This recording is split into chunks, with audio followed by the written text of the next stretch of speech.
I'm Jason Bradford. I'm Asher Miller. And I'm Rob Dietz. Welcome to Crazy Town, where we buy stuff we don't need with money we don't have to impress people we don't like. Hey, this is Crazy Town producer Melody Allison. Thanks for listening. Here in Season 6, we're exploring escape routes. Pathways that just might get us out of Crazy Town. In today's episode, Jason, Rob, and Asher are escaping consumerism. And here's a quick warning. Sometimes this podcast uses swear words. Language! If you like what you're hearing, please let some friends know about Crazy Town. Now, on to the show.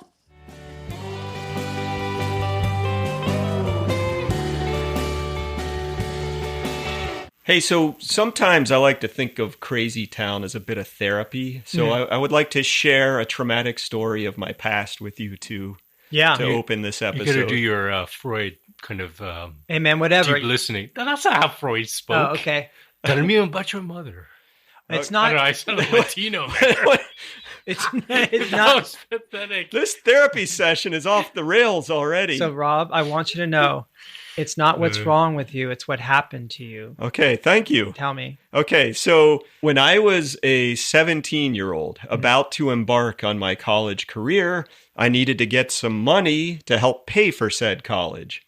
So I really was a fan of North Lake Mall, which was near my house. Yeah, I had Valco Fashion Mall as my Okay, stomping wow, grounds. Valco Fashion, that's a good one. But a newer, better strip mall opened up across the street from North Lake Mall. It was called North Lake Tower Festival. You know, there must have been a deep story between the owners of those two. Like, to open it directly across the street is like a big fuck you, don't you think? I know. It's rough. Well, Somebody pissed somebody else off earlier. the anchor store at North Lake Tower Festival was Toys R Us. Sweet. That was the anchor store. And, you know, as a 17-year-old, I like playing with toys. No, you must have outgrown it by then. It must have been horrible. Have you met Rob? Yeah, I was always a little behind the curve, all right?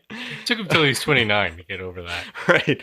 I still could get a good Star Wars scenario going with my action figures. Sure. So you guys know Toys R Us. Let me just play for you the ubiquitous at that time theme song. You don't need to play it for us. I don't remember it. I'm going to You'll play remember it as soon as you hear it. Here, listen to this. From bikes to trains to video games, it's the biggest toy store there is. Gee whiz! I don't want to grow up, 'cause baby, if I did, I couldn't be a Toys R Us kid. Okay, so Doesn't ring a remember bell. Doesn't ring a bell. I don't want to grow up. That's I'm a Toys shitty R Us jingle kid. if I can't remember it. you don't recognize that? No, I think there's something wrong with you.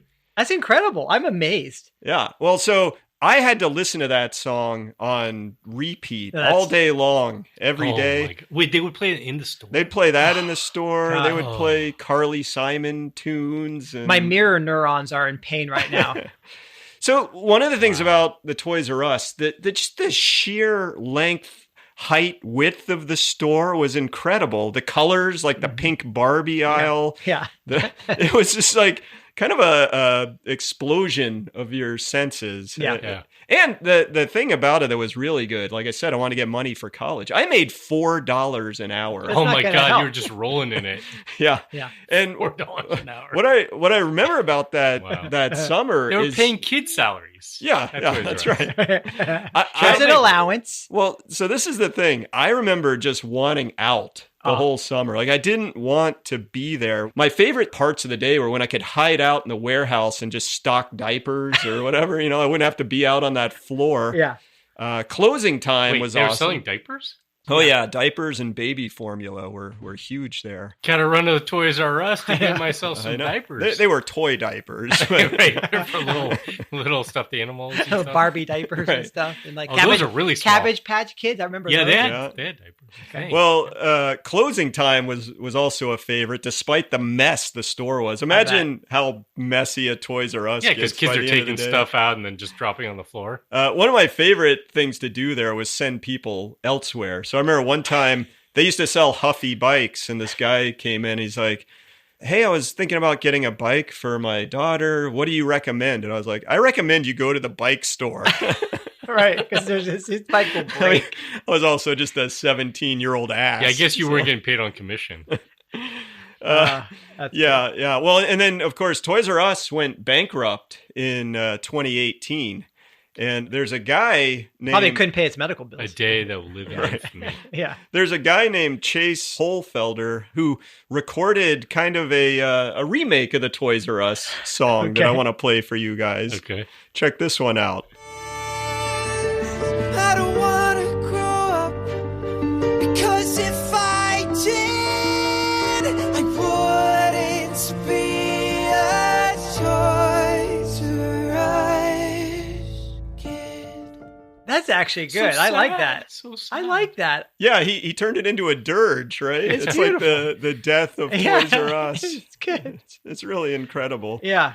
Well, that jingle will live on in our brains until we die. Well, despite the soft spot I got in my heart for Legos and Star Wars action figures and vintage video games and stuff like that, the Toys R Us megastore was a really good example of, our topic today, over-the-top consumerism, where you're enticed to buy a bunch of plastic crap that you don't need. Mm-hmm. Let's not even talk about the advertising that comes along with that, at least not yet. Yeah. Do you think that you became less of a consumerist fuckface after working there? Or... Probably. Yeah. I think the reason I'm in therapy with you guys right now is like directly that trying to experience. shake that stuff Yeah. off, right? I think that. Well, I'm grateful. Yeah. And I'm grateful to your summer at Toys R Us. so I think we should traumatize our audience now with As we do. yeah, with giving them the crazy town kind of statistics related to consumerism. Do we tell people that we're actually being underwritten by the American Therapy Association? We should. And we're sponsored by Toys R Us. Right, by yeah. a bankrupt Toys R Us. Yeah. Yeah. And they're paying us in old toys. Right. Yeah. Anyway, okay. So in 2019, U.S. per capita total material consumption, and this is including fuels, and this is an important thing, was 23.75. Let's just round it up to 24 metric tons per person. That's a per capita. 24 metric tons. Okay. Yeah. So in 2019, I used 24 metric tons of crap. Yeah, That's what per you're saying. year. Yeah. And that includes fuels. And more than half of that is actually oil, coal, natural gas, stuff we just combust, right? Oh, so that's good. Only half of it was Barbies and Star Wars. So that's like a action dozen figures. cars in weight or something. Pretty freaking gigantic, right? Yeah. This is 88% higher than in Europe, right? Which has comparable, if not better, standard of living. Losers. Now, what's interesting for me to think about is that in the last 100 years or so, the use of renewable materials, what is considered like regrow, like wood, other natural fibers, that has decreased dramatically. It went from 41% of the total materials by weight to 5%.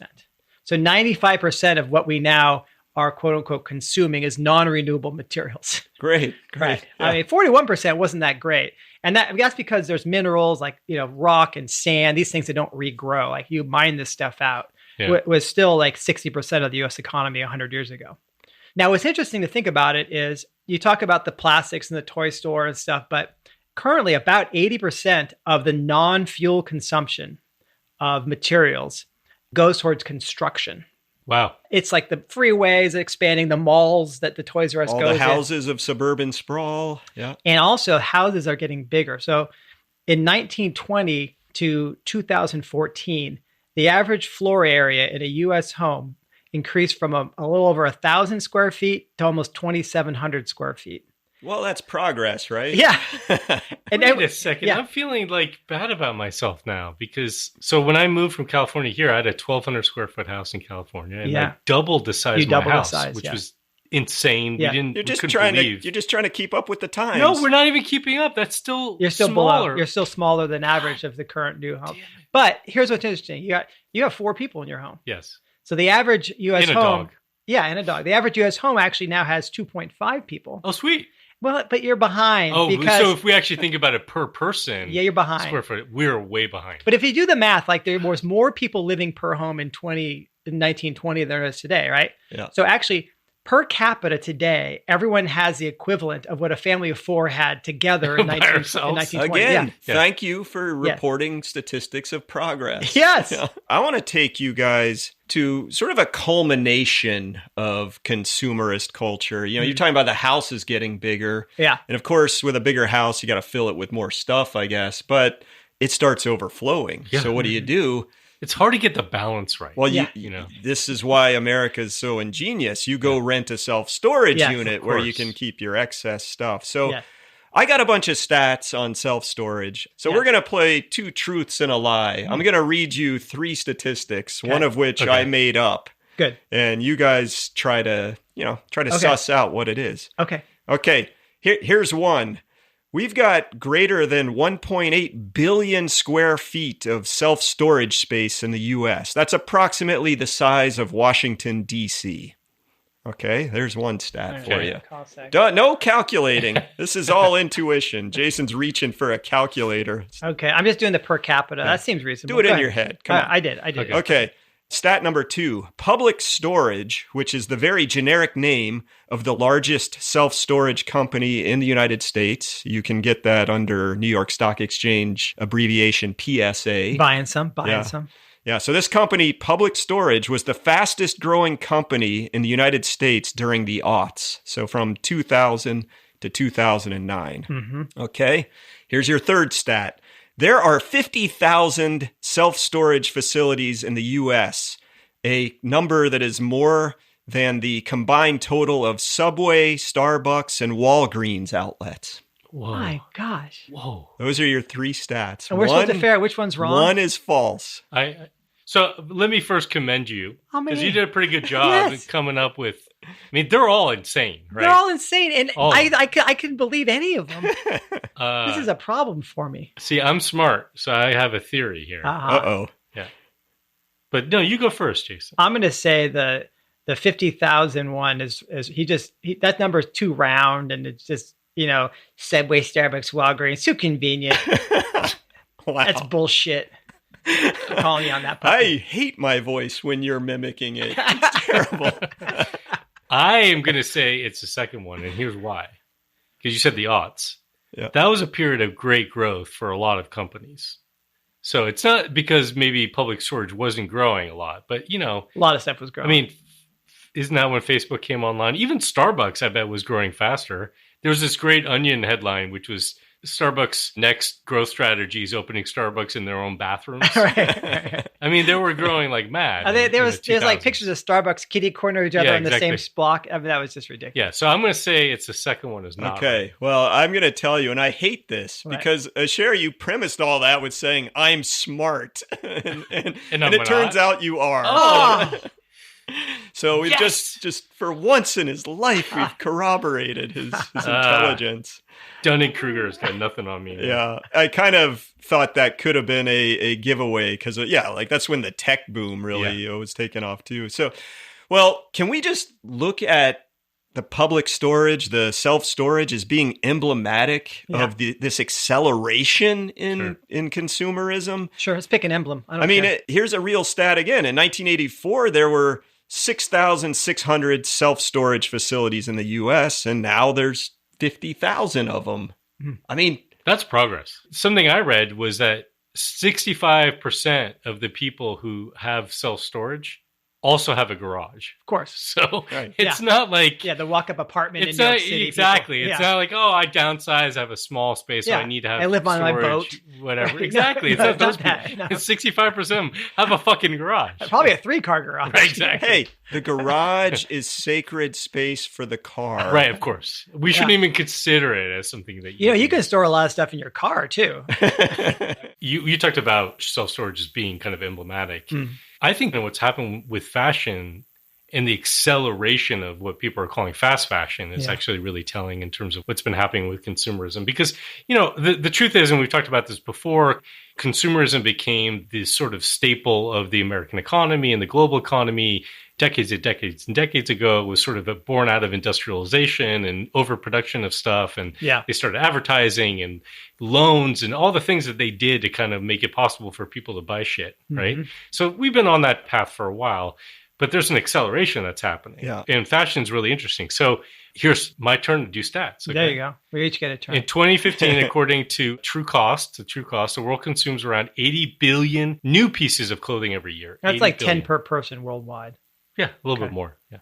And that's 400% more than 20 years ago. Wow. I'm just sighing internally, externally. Yeah. This is not helping my therapy session. No. Okay. It's going to get You and your worse. stats. Are you ready? It always gets worse. People are now buying 60% more clothes and wearing them for half as long as they used to. Okay? Yeah, I take mine off by noon every day. Exactly. Yeah, when we're not just talking about, superstar singers changing their outfits on stage. Yeah. 30% of all the clothes made globally are never actually worn. Oh, that's Wow. bad. What are we waste in the doing with system. them?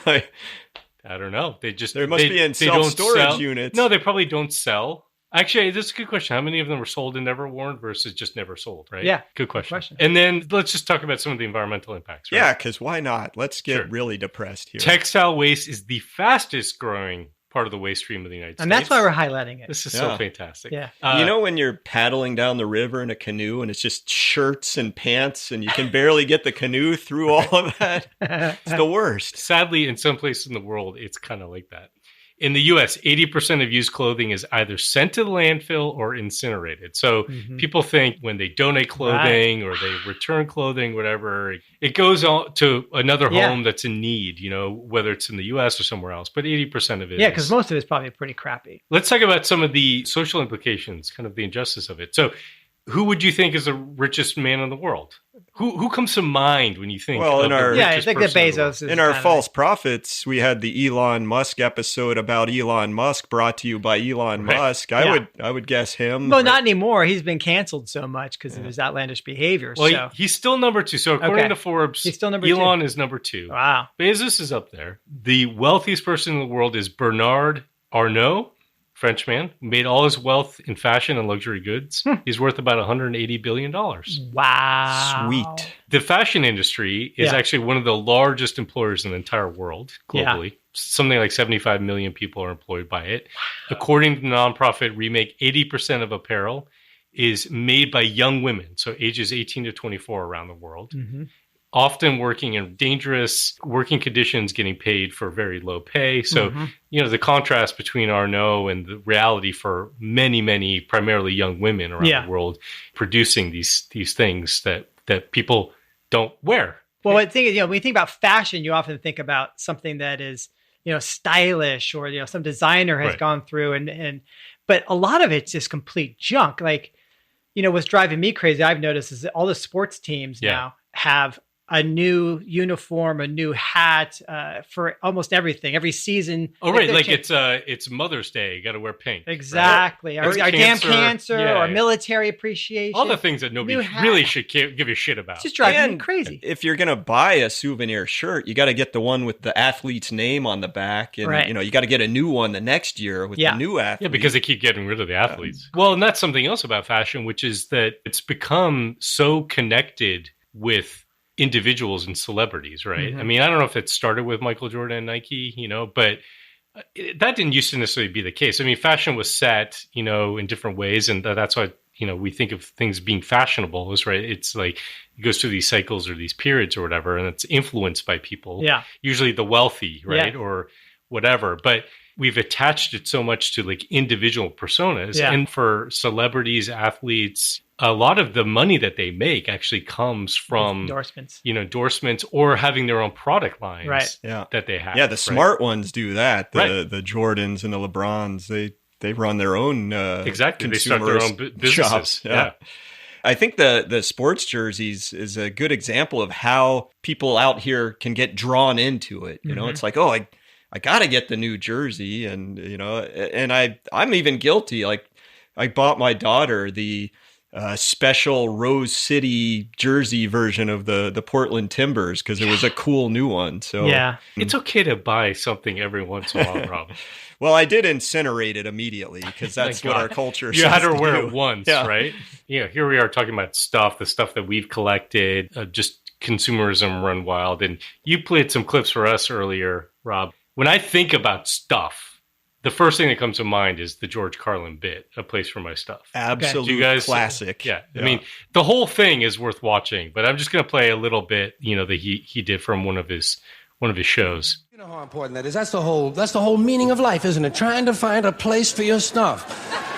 That's all your house is. Your house is just a place for your stuff. If you didn't have so much goddamn stuff, you wouldn't need a house. You could just walk around all the time. That's all your house is. It's a pile of stuff with a cover on it. You see that when you take off in an airplane and you look down and you see everybody's got a little pile of stuff. Everybody's got their own pile of stuff. And when you leave your stuff, you got to lock it up. Wouldn't want somebody to come by and take some of your stuff. They always take the good stuff. They don't bother with that crap you're saving. Ain't nobody interested in your 4th grade arithmetic papers. They're looking for the good stuff. That's all your house is. It's a place to keep your stuff while you go out and get more stuff.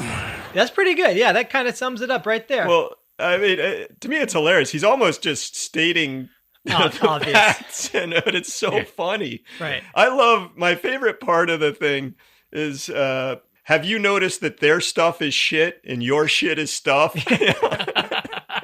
I love that part. Right. Yeah, sometimes you go to these like yard sales, you're like, oh my God, I can't believe the crap these people have. But then, of course, you probably have half the same Right, stuff. and then you buy it and bring it home. But yours is not crap. Now I have the crap. That's right.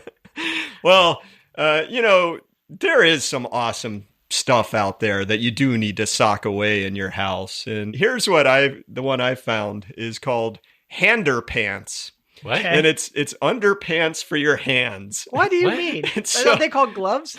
Well, Exactly. so it's like a they go part it's like way. a fingerless glove that looks like whitey tighties covering your hands. And Not a bad idea. The whitey tighty version you can buy for $14.50. What are you supposed to do with it? Well, that's the funny thing. It says on their ad, it's stylish for any occasion. Hundreds of uses. Wonderful gift. It's like you have your hanky on your hand ready to Exactly. go. It's just like, All I can think is the nasty stuff that you wipe on it. Well, but here's the thing. And it's white. yeah. It's $3 more for the chic black. Oh, okay. Hander pants. Good, Good. great pants. name. Somebody Hander just, pants. the whole thing came out of coming up with that name when they're drunk one night. Yeah. Right? Yeah. It's completely like a backwards way of coming up with the product. And that's 90% of their customers are ordering when they're Exactly, drunk. when they're I drunk. gotta have some hander pants.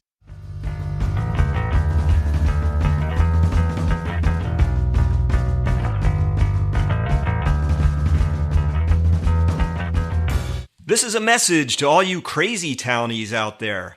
Sometimes Jason, Asher, and I wish you could be here in the room with us when we're riffing on eco-modernist nightmares, the end of capitalism, the collapse of civilization, and lines from Arnold Schwarzenegger movies.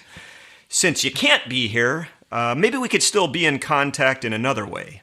If you've got a comment about the show, or you want to throw some shade at us, or you got a question... Or you have a suggestion of escape route stuff. Yeah. Maybe you got a story of your own you want to share.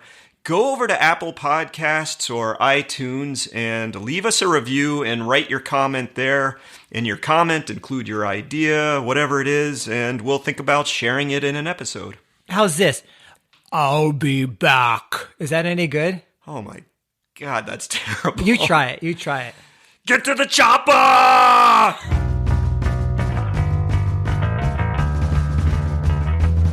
Okay, another listener comment we've got this episode comes in from a fellow named James. His subject is the future of rural space. So, What Jason, the hell get is ready. he talking Space? about? I think rural areas. okay? We were both thinking about on the same how do you way. Does it growing potatoes in space? Are there Starlink satellites in rural space? Yeah. Okay, so James says, in case you are unaware, I'm watching the World Bank presentation, The Future of Rural Space, on YouTube. Huh. Their take could not be more different from your own. Now, what strikes me is that's a huge surprise that we are not perfectly aligned with the World Bank. I can't believe they haven't been listening to us. This is ridiculous. We gotta So email them. let me guess. The future of rural space in their view is there is no future. for rural space. Right. It's develop that sucker. We need cities on that rural Get rid of space. it. That's an abomination. Well, I thank you for the tip. I'm going to look it up and I'm going to write him an angry letter. Yeah. Thanks, James.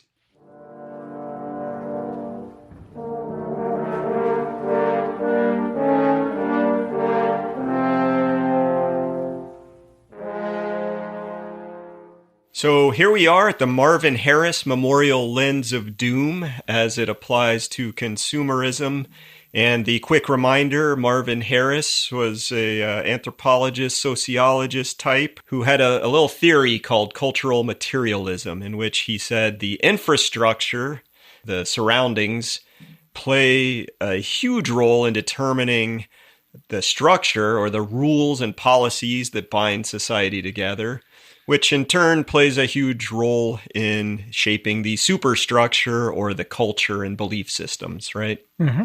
Okay, so let's talk a little bit about the infrastructure of consumerism. Okay. There's a lot to it. I mean, we've already talked about advertising. Mm-hmm. You can think of stuff that you see in the real world, like shopping malls and these big houses where George Carlin has to put all of his stuff. The whole built environment. Yeah, the mega stores or big box stores.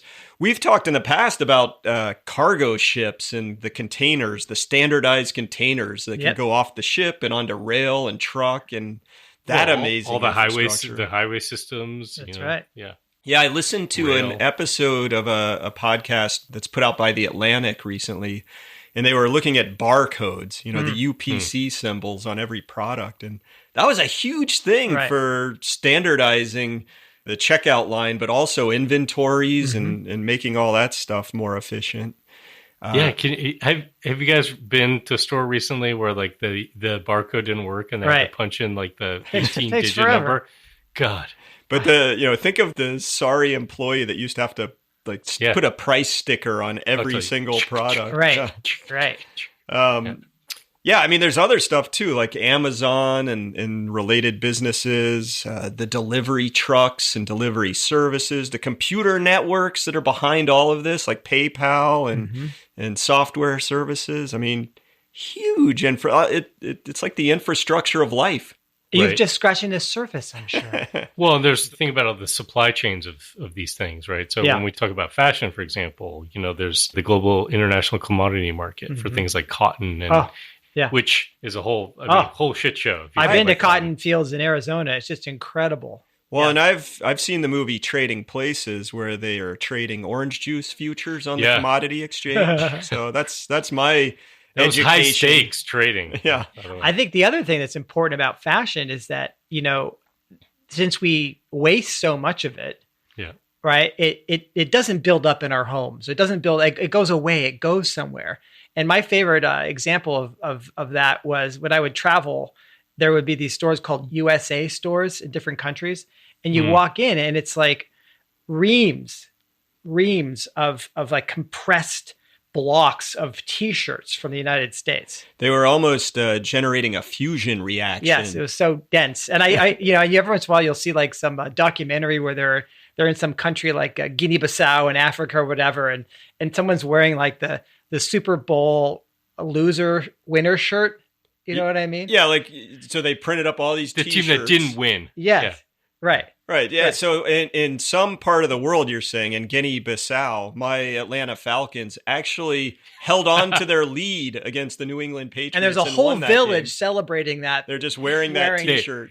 Walking around thinking the Atlanta Falcons are the best team in football. Right. Now, I don't actually know the truth. Right. And I don't actually know if that's a real example, but stuff like that is what I'm getting at. Yes. Sure. I remember traveling in Eastern Europe after the fall of the Soviet Union, and American jeans were like so hot, like getting Levi's was incredible.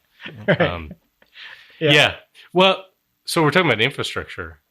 Here's a weird one for you. What about dopamine? Like I was thinking about dopamine as being something that's really part of all this, because a lot of this consumerist culture or the habits of consumerism, buying stuff, is really fed by the dopamine rush that people get when they go buy something at a store or they get a package, delivered to their home and they're opening it up. You talk about those unboxing videos. I just watch unboxing videos and I get dopamine. Exactly. Yeah. Right. That's recycled dopamine is what that Yeah. is. This is not one of our escape routes. No. Go watch unboxing movies to short circuit your dopamine system. But like, where does dopamine fit? Is it infrastructure? It's not structure. It's not part of like the rules of society. It's not superstructure. So it's got to be infrastructure. I think it is infrastructure, even though it's inside It's our in bodies. Yeah, it's weird. I don't know. Oh, it's terrible. I think it plays a big role in all this. Addictive. To be honest. That is, it's pretty wild. Yeah, I like thinking of that, of the way we're built is infrastructure. Physical, our internal infrastructure. All right, well, let's turn to structure now, which again, these are the rules of consumerism. And, we could get really exhaustive here, but there's just some things that rose to the surface for me when I was thinking about this. One is the way that in our culture, working a high-paying job is it's like a rule. Like you got to do that if you want to be able to afford what you need. I mean, even medical care in the United States, if you want to afford that, you better have a job that's giving you insurance and paying you, because your insurance isn't going to cover it. Yeah. There's other rules too, like, hey, have 27 credit cards and buy everything on credit, and don't worry about carrying a debt if you don't have the money. Well, we've talked about this before. Credit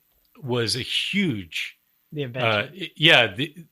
Creating credit and credit cards and the mechanisms of all that totally unlocked the consumer culture. I mean, without that, I think it would have been really difficult. Go back to season 4, people. There are a lot of the stuff, we're touching upon season 4 material here. Yeah. Another one that really came up for me in terms of the kind of policies and rules of consumerism is that marketing has become...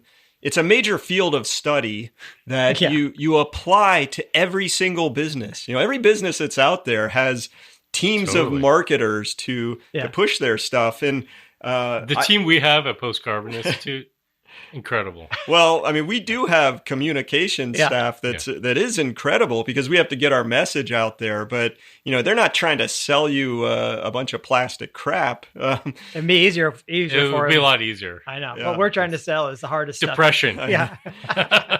Well, and I even looked at. I was sort of like, well, what about marketing in the universities? And, the U.S. News and World Report, they do a lot of stuff with ranking colleges, but they also talk about the different majors. And they had this to say about marketing. They said a marketing major studies the branding and promotion of products and services to the public and how to target specific demographics.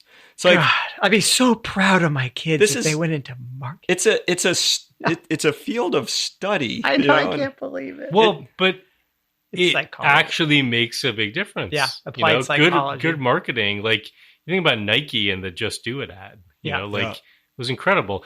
I could go on a rant about universities and marketing, because you're talking about degrees in marketing and how they're describing that.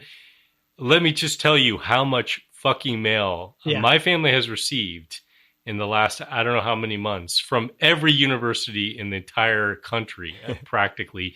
Some of them 8 to 12 times. I'm not even joking. Constantly just sending us postcards, sending us packets, sending us magazines, emails, basically trying to get my son to apply to their college so that they could decline him, basically. I still remember one of those from when I was in high school. I got one. It was a pretty glossy thing. It says, "How does Puget sound?" Oh, that's clever. Oh, isn't that good? That's so good marketing. I know. Excellent marketing. Yeah. That's I want to go on a little rant about marketing as a verb, to market something. It's like you with your birding. And well, in Europe, they talk about marketing as it means a different thing. It means to actually go to market. Okay. Yeah. Yeah. Here, here it doesn't. You got to market the shit out of Puget Sound University. Right. There's another thing that enables this consumerism, and it really applies to some of the stuff we were talking about with fashion, right? Which is sort of return policies and the changes that have happened, I think, with how easy it is to return things. Mm-hmm. So we've seen a real shift with the internet age and e-commerce, where I think a lot of what e-commerce was trying to do was to undercut and compete against retail stores. Right. So they're offering, a lot of it was around like free shipping in some cases, but they're also making it really easy to return stuff. And changing those to make it so easy. And there's actually an infrastructure around that too. Like the infrastructure around that is you can buy something from Amazon, on your computer. It gets delivered to you, amazingly in your house. You get your dopamine rush and you're like, fuck this, I don't like it. And then you just basically can drop it off at the UPS store or wherever you go, and you don't have to do anything. You literally just drop here's the box, and they take care of all of it for you. And with kind of free return policies or exchanges or whatever, you just get the next. Do you get any dopamine from that drop-off procedure? I don't know if it's the same level of dopamine. But people are buying extra sizes because they're not sure, and then they send the sizes and because you used to go to the store and try it on different sizes. Right. How else you try? I mean, we've had that in my house. My son, who's growing so much, is like, what's the right shoe size? Right. Yeah. Sure. For him. But I think a lot of that gets trashed, doesn't it? Yes, we've talked about this. Yeah, most of it goes to the garbage. Pretty soon we can get rid of the trucks and we can have those old bank vacuum tubes just running to everybody's house, right? So Amazon just puts stuff in the vacuum tube, comes to your house, and you just shove the stuff back in. Amazon has been working on drone deliveries, right? And in some places, like guaranteeing that you can get stuff within 2 hours. It's hard because I don't tend to follow these rules. So like I wear the same clothes over and over again. I'll often have the same pair of pants, the same like sweatshirt day in and day out. I do change underwear and socks and t-shirts. Yeah, you got a brand new pair of hander pants, right? Yes, exactly. But other than that, it's like I cycle through the same thing. But there's this whole stigma against wearing the same like fancy clothes out to events when people would go out to like events and you had to get a different dress or whatever. I think it's more for women than men. Yeah. To be honest. Yeah. A man can wear the same tux. I can wear the same suit over and over. No one's going to care. All right. Yeah. So. Well, I think that's getting into the idea of superstructure and the culture around this. Mm-hmm. So that's maybe segue there. And I got to say that it is pervasive in American culture to think if I can just own that one thing, that thing over there, I'm going to be happy. Like that is, I feel like that's programmed and an underlying current in the whole setup. Yeah. And I want to be immune to it, but sometimes I find I'm not. Yeah. I can get pretty obsessive about, especially cycling stuff, like gotta have a really nice bike, Yeah. Oh, geez. I think the other thing, and I don't fall prey to this one that much, but it's sort of like your stuff defines who you are, right. Rather than your values, rather than what you're bringing to the world. It's the load of crap that you have on you and with you and what you're wearing. I think we're all susceptible to that stuff. You know, like we have attachments to brands. I remember learning about how, I think it was Ford was the first company that started offering different paint colors for their cars, I don't know. I thought Ford was you can have it any color you want as long as it's black. Right. Well, I don't remember which company it was, but that was an innovation that they had. And that was part of it, was being able to sort of say, like, this represents my identity. Do you know what I mean? I know some people are like, I only get a car this color. It's not even like the brand necessarily. Do you know what I mean? But attaching your identity to an object or a consumer product, I think we're all susceptible to it. Mm-hmm. My favorite time of year is Christmas. It's the most wonderful time of the year. That's and a then pretty Black good song. Friday. And I'm so glad that they decided to roll out Cyber Monday. They're going to have, I don't know, a Throw Up Thursday. Buy more crap Friday. You need a self-storage unit Sunday. I mean, the taco industry got their own day. Right, Taco Tuesday. That's huge. That's the one I can relate. That one's fine. We need more days of the week just so that we can, offer them up to different brands. You could have Sandwich Saturday. I don't know. Look at you. You're like a marketer. Yeah, but that whole thing. I mean, here asks the Jew. How did that happen? How did this Christmas thing happen where it's like suddenly you have to buy a whole bunch of shit to show people that, one, apparently you love Jesus Christ and you love your family? Like, yes. I mean, it was more. I'm sure we could do a whole episode on how Christmas was commercialized, blah, blah, blah. Yeah. So, but it's like this, right? It's completely embedded. And so many stores now, you get guilted into buying something because the local stores really rely on the Christmas season to stay in business. Yeah. So if you don't want your whole downtown shuttered, shop locally so you can, I have a big problem is I have drawers that I open and I go, oh yeah, this is the kitsch that was in my stocking for the last 20 years. Like the stuff doesn't go away, right? All your little Beavis and Butthead dolls, little keychain knives or whatever that you can't actually use because if you ever go someplace that has a metal detector, you lose your car keys. And I don't know. They're just crazy stuff, right? Where what are you going to do with all this stuff? And so this is the storage. We've already solved this problem. Storage even if you, and I'm thinking, even if you are good and do your best, you get gifts from people. You get gifts from people that like, Right. it's like, how many pairs of pajamas do you need? I don't know, or robes. So anyway, I can't get enough. That's why, again, you need your home incinerator from Amazon.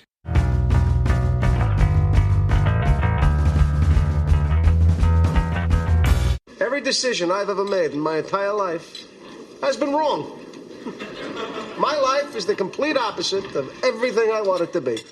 If every instinct you have is wrong, then the opposite would have to be right. So we started today with my therapy session on having worked at Toys R Us. One escape route that happened to me is I got a job in landscaping. Okay, yeah, mowing lawns and using leaf blowers. Well, sounds wonderful. Yeah, but I'm here to tell. Well, let's add to that. It was 100 degrees often in the southern United States. Yeah, I mean, pretty rough stuff.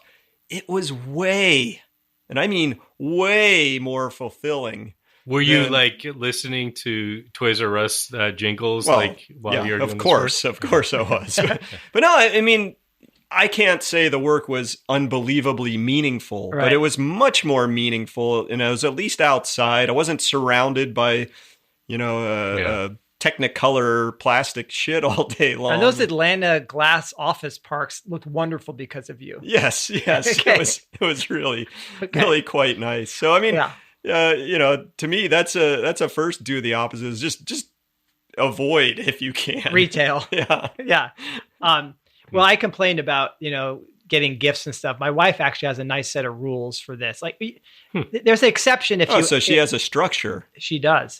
She does. And her structure is if you're gift giving, give an experience. Oh. Right? So like, she's trying to get me to do these like wingsuit sort of courses. What? She's trying to kill you. She wants to kill you. Well, there's good insurance right now, but it's going to expire soon. So it's term. She's got to get you out there. Yeah. She also, because you're anti-consumerist, you're getting like a third-hand wingsuit. A reused one. You don't know where it came from. You don't know what happened to the guy. This one's still good. Who used it before you. The left wing's got some holes in it. But you can duct tape those. Those are not blood marks on there. No. Right.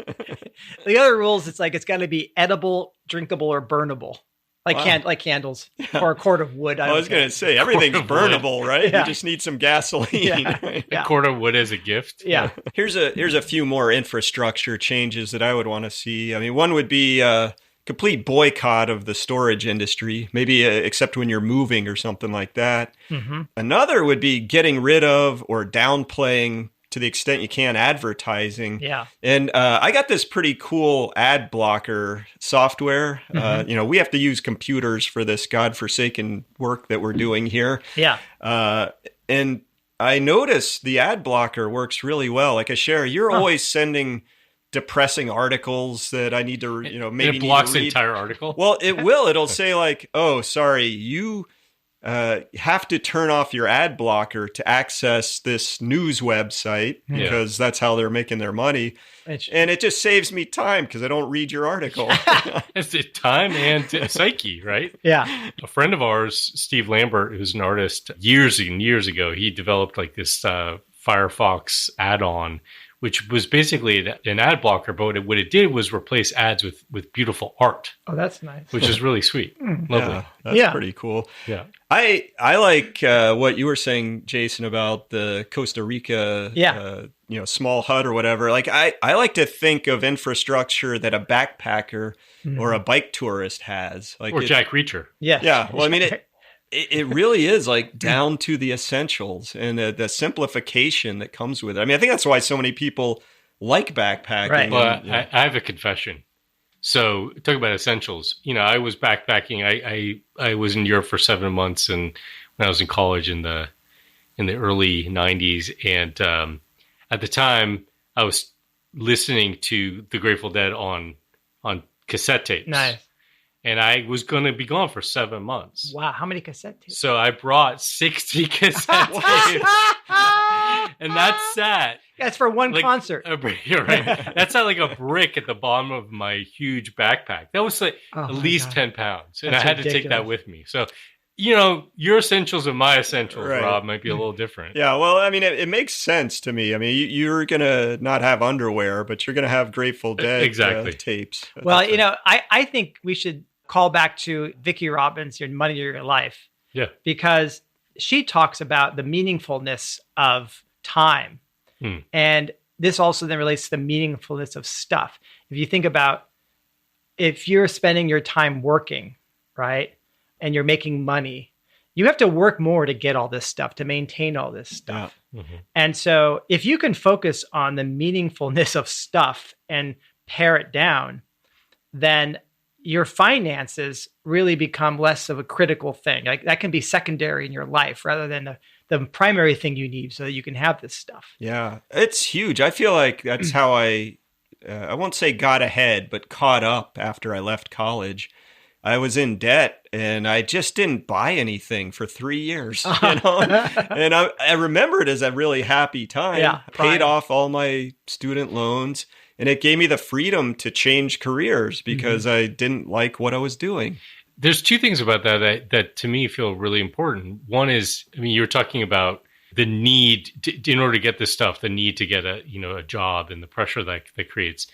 It's also the reverse in a sense, which is that I think that a lot of people resort to consumption of things, whether it's products or it could be actually entertainment as a form of consumption, because they feel an emptiness in their lives, right? So if you're spending all your time working or doing things that are unfulfilling to you, that don't feel that meaningful to you, you're actually more inclined to seek that from something else. So if you're lucky enough to be able to dedicate your time to something that gives you joy and meaning and purpose, maybe there's a less of a desire to have consume things in order to kind of. And you'll be paid so much less anyway that you won't have the possibility. Exactly. That's It's a beautiful virtuous circle. Yeah, you don't get paid shit, so you can't afford anything like that. So, but the other piece about that was the second thing, which is that you can appreciate things a lot more when you don't have as much of them. You know, like if you're needing to save up for something, or you decide that you're going to save up to get something that maybe is more expensive but higher quality and is going to last longer. It means a lot more to you, I think, than something you could buy quickly. And I think that's part of why, the shit we get is so crappy. No wonder we just return 60% of it, or whatever. Yeah. One of the problems with trying to change the structure that surrounds us is it just, a lot of it's embedded in the laws or in the institutions, and we don't have direct access. So one of the things I often do is I make my own rule and pretend like it is one of those embedded rules. So the example is credit cards. Yeah. I've never carried a debt on a credit card my whole life. Yeah, I haven't either. I mean, accidentally maybe. I forgot to pay it off, but... Treat it like it's a debit card. Like you never buy stuff on a credit card unless you can stick it to the bank by just using the service, but never paying them interest. Yeah. To me, that's a way to have your own policies. I want to turn to the cultural, like how can we have a different culture around consumerism? And this can be relatively quick because we covered this back in episode 33 when I got to interview Sandra Goldmark. Do you guys remember? She had that book, Fixation, How to Have Stuff Without Breaking the Planet. And so that was during our Hidden Drivers season, and it was an episode about relative status and status-seeking behavior, sort of the keeping up with the Joneses or the Kardashians. And she had these rules for stuff that I thought were pretty awesome. We probably made that Kardashian joke in that episode. Oh, I'm sure. Jeez Louise. Too easy. Oh my gosh. Anyway, go ahead. Sorry. Yeah, so she adapted these rules from Michael Pollan's food rules. Pollan. Yeah. You say I don't know. Tamolin, I say Tamalin. So his rules for food were eat food, not too much, mostly plants. Very succinct, very nice. Yeah. What Sandra said about stuff, she said, have good stuff, not too much, mostly reclaimed. And, and then she added a coda which said, care for it and pass it on. Mm-hmm. And I think pretty succinct, pretty awesome way. So if we could get that more widely dispersed in the culture, we'd be seeing some change. And, I think that we've been kind of down on the media a bit in this episode about how it propagates these sort of consumerist ideals. But there's also subversive elements in the media, sometimes a popular movie. But I want to turn to music. Like, can you guys think of some music that is actually in songs that is anti-consumer? Oh, escaping consumer. Totally. I had a Cheryl Croissant recently.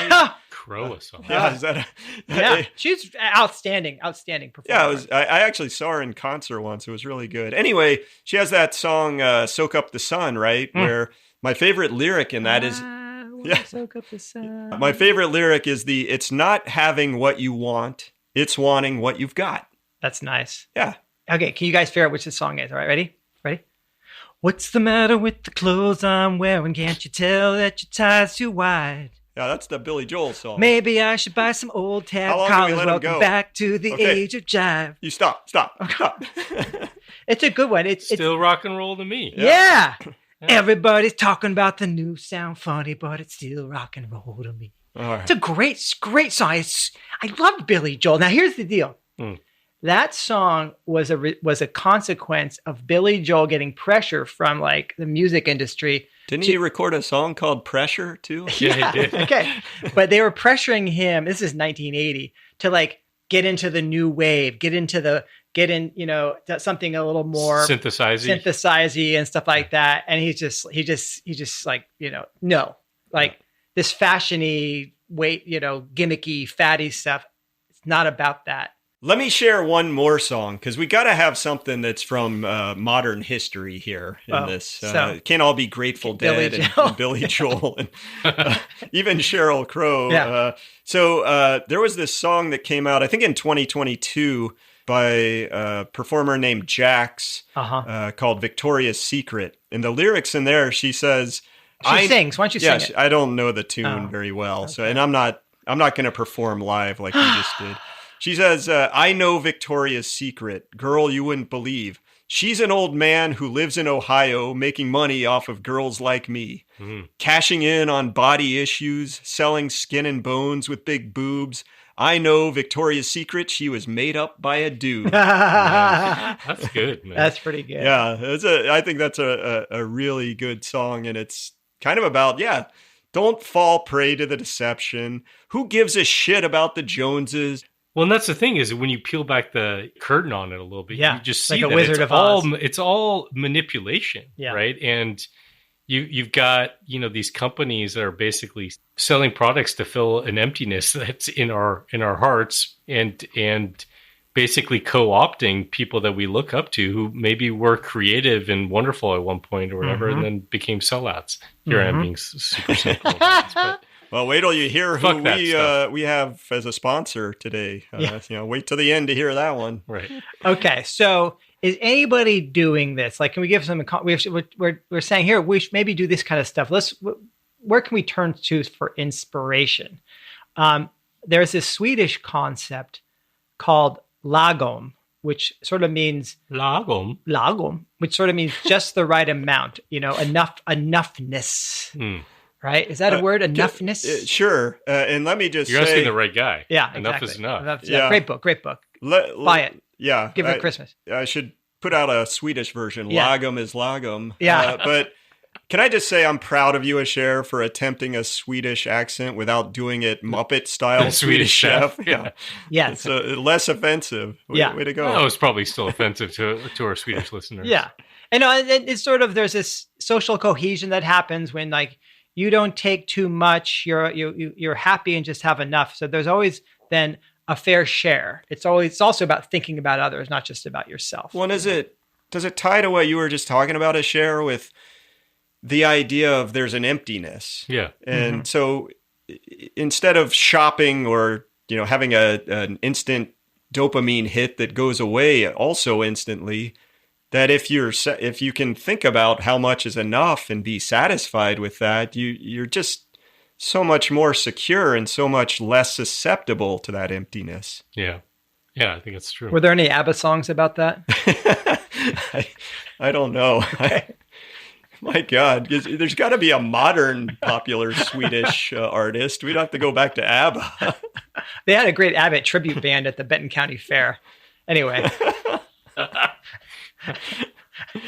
There's crossover actually when you think about sort of indigenous views on enoughness, right? I'm going to quote an article that was back from 2009, but it pretty much says the same kind of idea of what you're talking about.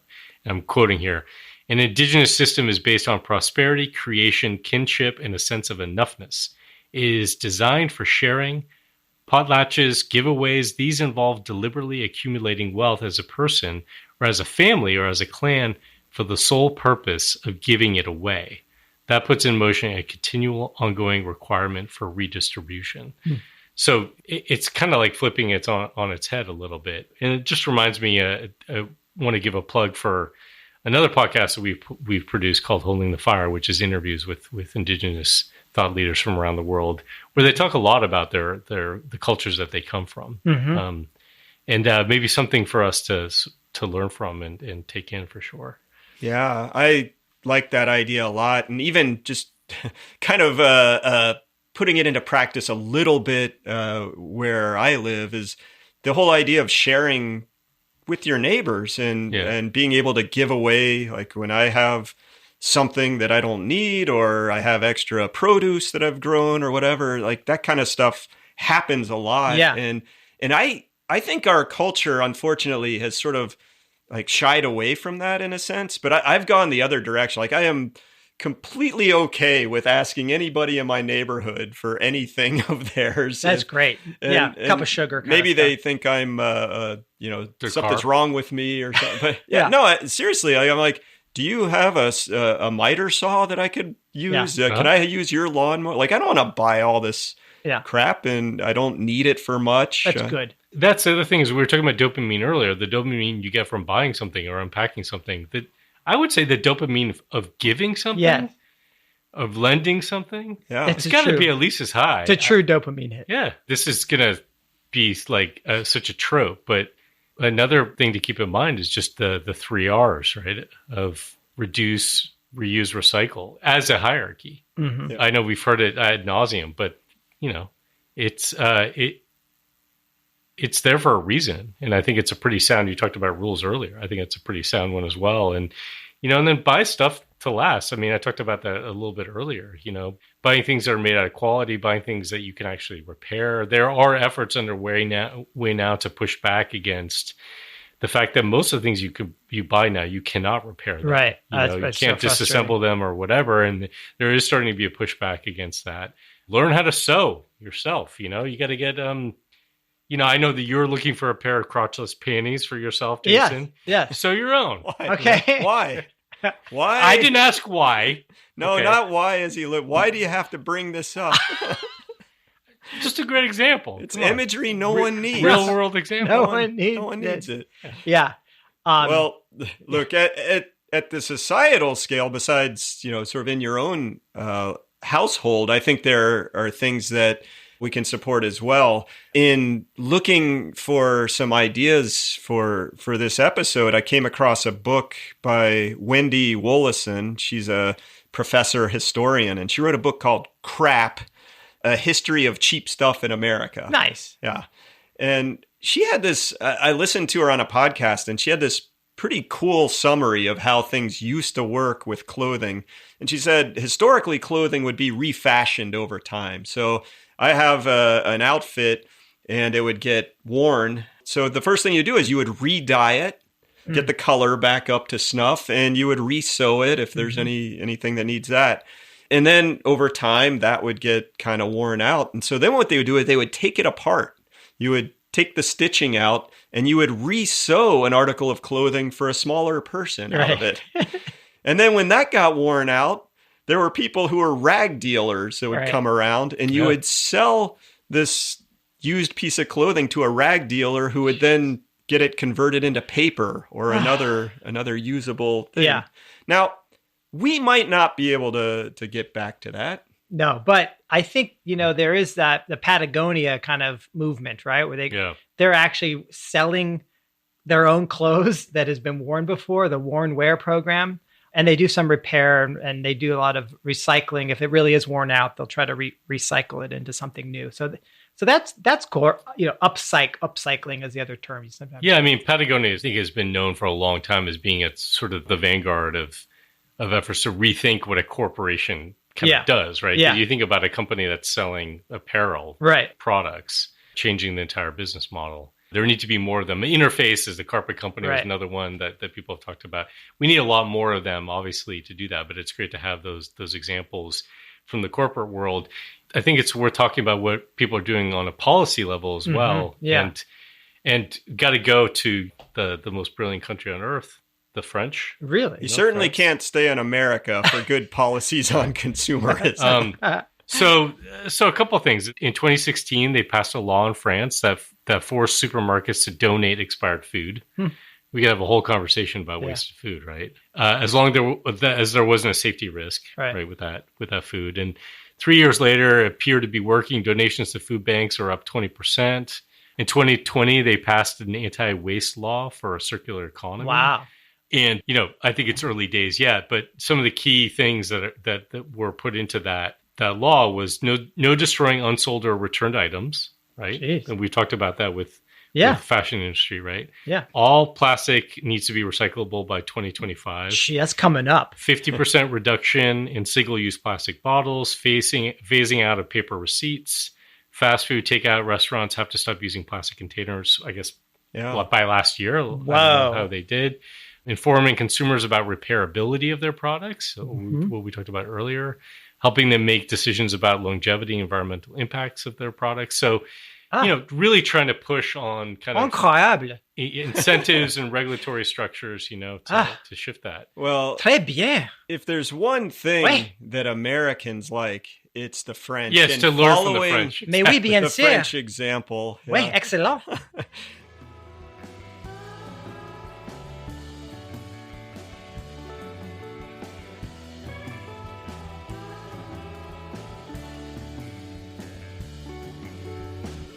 That's our show. Thanks for listening.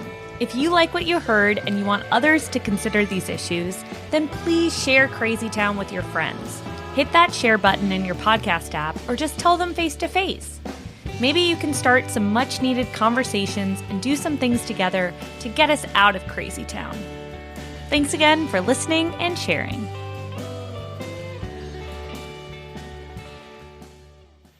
Discerning consumers have been long and hard overlooked by the adult pleasure industry, which is laden with cheap consumer products that are toxic, disposable, and produced in ways that harm workers. Not at all the kinds of kitsch you want touching your body's most sensual places, where delicate membranes and lubricating fluids abound. But finally, those of us who care about our bodies and the earth can revel in the sensual selections created by the sultry Swedish sex designer Inga Muftgassen. Whether it's the luxurious alpaca hair crochet codpieces, the anal beads made from recycled IKEA light bulbs, or the fishnet stockings made out of actual fishnets recovered from the Pacific Gyre, your pleasure is our business. Better yet, this month, Inga's Bedroom is offering first-time customers 10% off their line of lubricants from the reclaimed fry oil of Carl's Jr. and Long John Silver's restaurants. Inga's Bedroom, where sex has never been more sustainable. Crazy town, da da da da da da da, crazy town.